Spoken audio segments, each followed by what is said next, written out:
Nocturnal Ignition. I am 32 years old and I am from Idaho City.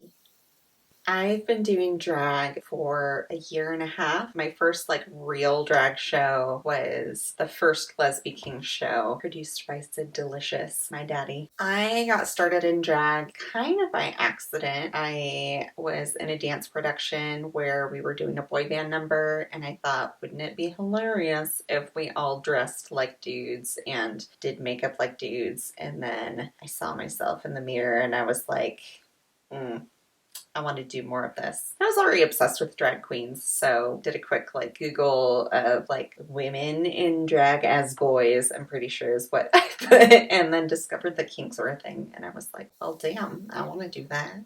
Inspirations for me in drag really start with the queens. My favorite queen is Katya Zomlochkova. As far as kings go, obviously Landon Cider. I stan. I want to be him when I grow up. I want to be with him when I grow up. I don't know. Spiky, Van Dyke, Damien Deluxe is a huge influence on me as well. His wigs are phenomenal. I came up with my name kind of by accident. It was going to be Buck and Under because I had this whole backstory that my character wanted to own a Del Taco, and then I just couldn't imagine myself being like, hi, I'm Buck. So I went back to the drawing board and I watched a video where somebody was talking about Nocturnal Ignition, who's a drag queen, and I misheard it as Nocturnal Ignition, and I thought, damn, it's taken because that's such a good idea, and then I realized it wasn't. I just can't hear, and so I locked that in.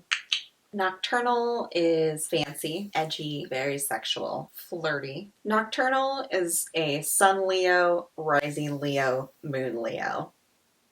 My favorite performance in drag so far has been Boise's Next Drag Superstar numbers. It's actually a tie between the first number I did, which was Cabaret. I did it on an aerial hoop, so I got to use my circus skills in there. And then also the Rooster I did, Red Rooster by Mick Jagger, and had this awesome wig, and he was like a punk rock rooster. It's just really fun. I bring a lot of circus skills to the stage. I think my circus background has really helped me in drag because, I do everything that I would do in dance or on a pole or on an aerial hoop, but then I just dress like a boy and do it, and it's a lot more interesting.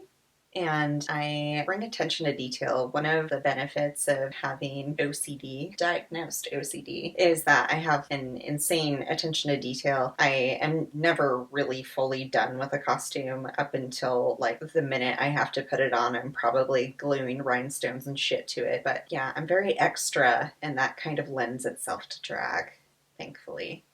I think what sets me apart in drag is that I work really hard to make every performance worthy of being a finale, and that's part of me channeling my constant feeling of inadequacy into making something really nice. I don't know if it really sets me apart because I think there's a little bit of that in all drag performers where we're looking for validation, but I like to think that I'm trying a little bit harder. My Mandemic project was also a project for Boise Pride, and it is a political piece because this year's Pride was power and progress, and I think the most important thing for progress right now is that we all vote, especially young people, especially the queer community, especially people whose rights are on the line for certain circumstances in our political world right now. So for me, it was taking a really important concept like getting people to go out and vote and using the fun of drag to get that point across.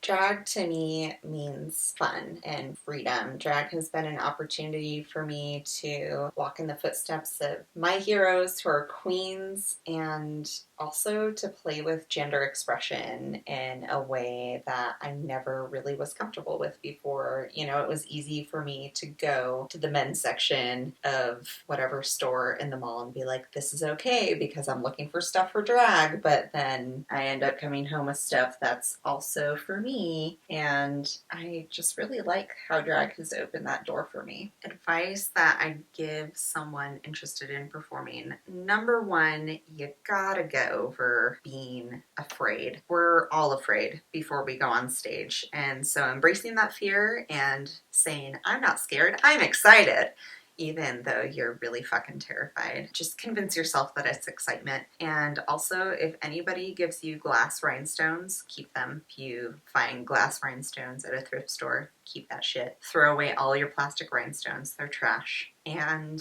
listen to people who've been doing it longer for you. Be nice to everyone. It's a really small world out there.